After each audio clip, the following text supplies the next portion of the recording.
and it was a hell of a race. Yeah, it definitely was. So let's run down the finishing order then. So Newgarden and Award, I think we've talked extensively. Palou winds up bringing it home third.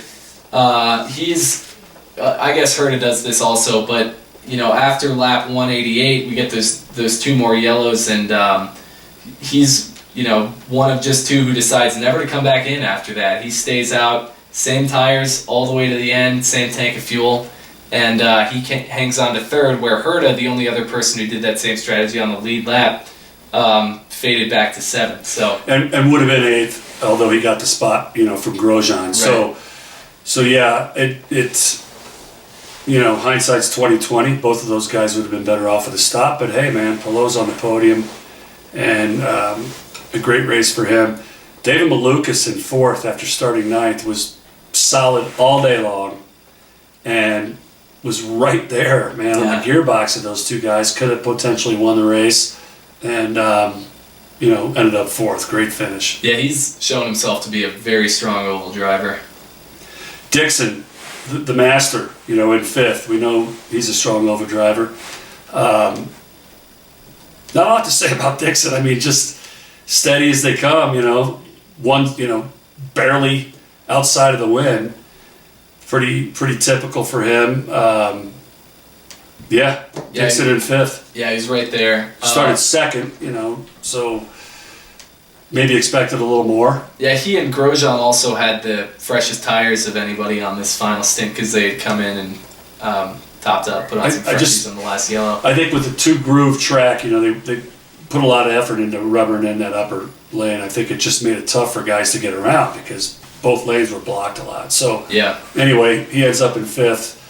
Scott McLaughlin in sixth after starting in 15th. Yeah, McLaughlin just flew through the pack in the first couple stints of this race and established himself as a front runner, and then never really challenged for the lead, never actually got up to the front, but he was in the lead pack for most of it.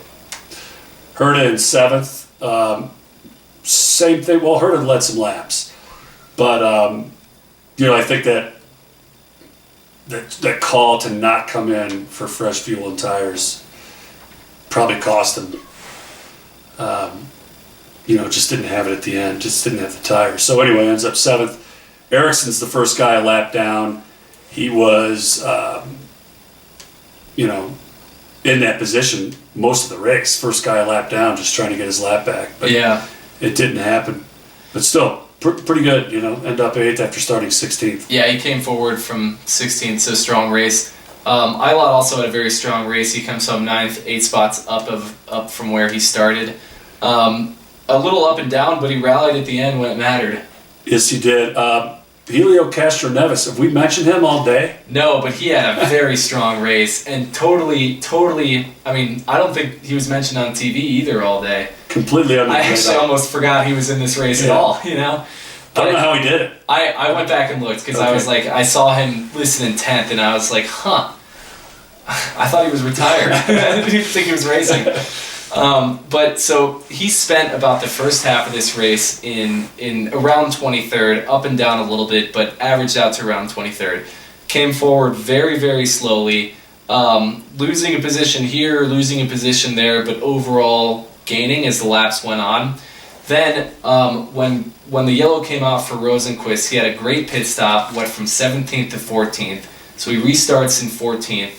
And then on the lap 210 yellow, he is in 16th place. He stays out when a lot of these other lappers come in, and that puts him up to 11th place. And then he does 63 laps on the final stint, having stopped last on lap 188. So same strategy as Palou, except for Castroneves is off the lead lap.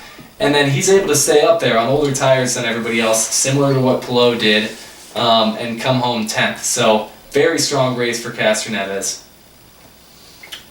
Yeah, Rinus VK ends up 11th. That's a solid finish for him too. And we did talk about VK. He was a little more noticeable in the race, but he started 26th. Those Carpenter cars had a rough go in practice qualifying, and so to move all the way up to 11th and keep it clean, I think that's that's an awesome effort. Yeah, he was a little bit more noticeable than Castroneves, I think, just by the way that he charged.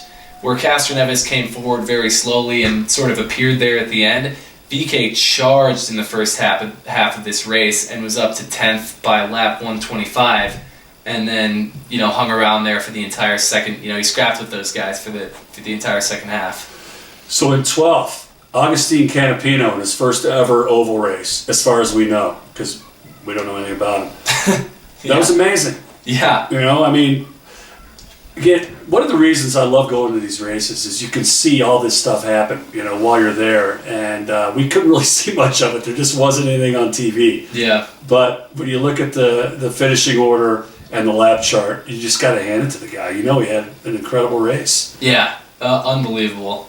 Ed Carpenter brings it home 13th. Also impressive. Yeah. So then that's the tail end of the guys who finish one lap down. Yeah. Grosjean credited as 2 lap down. He's in 14th. It's a bummer.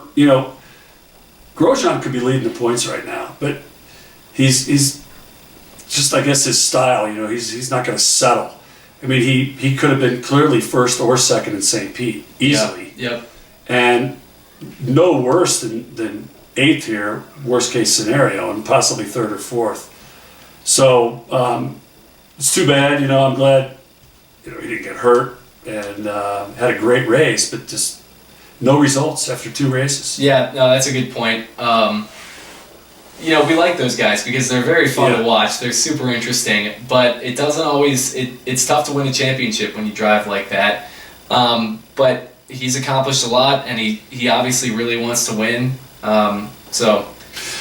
He's going to get his win, right? It's going to happen. Yeah.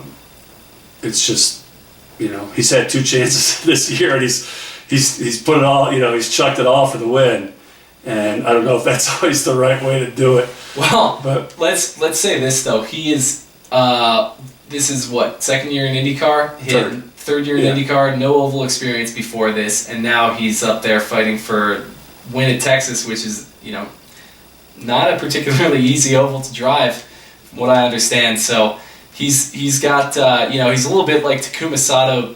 Sato came out of F1 with a reputation for being fast, but maybe a little bit crashy. Mm-hmm. And he took to ovals, and now he's a multi-time Indy 500 winner. So I'm not necessarily predicting that Grosjean's going to go out and win the Indy 500 anytime soon, but he's good on ovals. And if he puts a full race together, then he's obviously got tons and tons of speed. Yeah, then rookie Benjamin Peterson in 15th. Also, sort of a quiet race. A good qualifying spot, 13th. Ran steady as far as we could tell, watching on TV. And brought it home in 15th. So, good on him. Yeah, and then poor Power, he winds up coming home in 16th, but he just dropped like a rock at the beginning of this race. Something was definitely off the way that car was handling. And that was about the last we ever saw of old Will Power. Yeah, too bad for him. Pagenaud in 17th. Kind of, again, sort of like his teammate Castroneves, almost never got mentioned. And ends up 3 laps down in 17th. I don't know what to say. I couldn't tell what happened there. Yeah, I'm with you on that one. But right behind him in 18th and 19th, you have the 2 Rahal guys, Harvey and Lundgaard. And they're probably psyched to be heading to Long Beach and just getting out of Texas, because that whole team just, well, I guess they did have the test at Texas right after the race ended, the next day or whatever, but the whole team just didn't have it this weekend. Yeah, God, that's torture too, right? You have a horrible weekend, and then you're testing 2 drivers, which, by the way, that was Catherine Legg and Linus Lundqvist. Yeah. So, they were psyched. They got to do some laps, but the RLL, who just, had a disastrous weekend, was stuck for another day. Anyway, both of those cars came out unscathed, 18th and 19th. Connor Daly in 20th. Again, I didn't, barely heard his name. And must have had some issues. Not sure. Yeah, I don't really know either. I kept seeing him in the ticker way down the order, and I never really saw him come forward, so don't know. Yeah, and then Ferrucci, who was running really well, just outside of the top 10 for a lot of the race. I noticed on one of the yellows, he came in It was on lap 186, the first big long yellow. He came in from, it looked like, let's see, 1, 2, 3, 15th. Came out all the way down in 23rd. It's almost like he stalled and was sitting in the pits. I never could figure it out. Yeah. And then he was done. He was just stuck in the back. So, running one lap down, mixing it up to just kind of, I think he was at that point 2 laps down. So, couldn't figure out what happened there. But, pretty good for the Foyt team, especially after what happened in St. Pete where they damaged both cars, to finish the race and show pace. So yeah, I'm glad you picked up on that because I was pretty. I had no idea what had happened to him. He was there mid-pack, and then all of a sudden he wasn't, and I could never really put together what went wrong. Yeah, I still don't know what went wrong. I just know who's in the pits under the yellow. Yeah. So Rossi ends up 22nd, perseveres, after the frustration early in the race, sticks it out. He's driving kind of quite aggressively, actually, for being so far behind, but he ends up finishing on the same lap as Ferrucci, and DeFrancesco crashes out. So yeah, Rossi 22nd, DeFrancesco 23rd, after an impressive race, running in top 10 and just out of the top 10. Yeah, it's too bad he couldn't bring that one home because he was looking very, very strong all race until it scraped the wall. And then, the rest of these guys we've all mentioned for their various incidents. You've got Rahal 24th, Stingray Raub 25th, Rosenquist 26th, Kirkwood 27th, Sato 28th.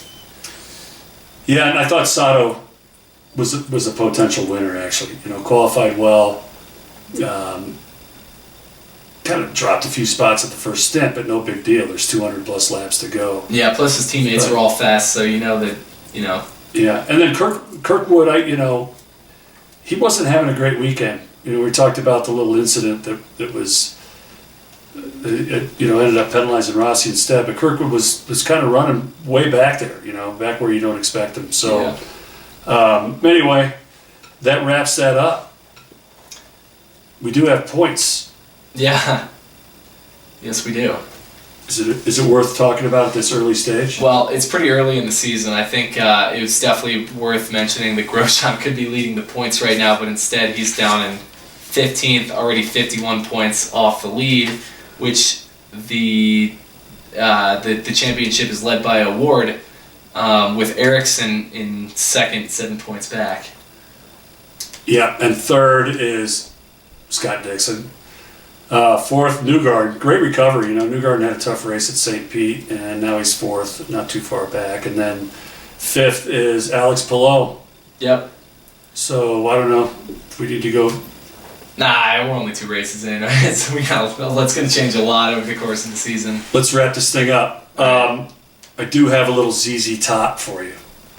And I hope you enjoyed it on the way out. And we'll be back in a couple weeks after Long Beach.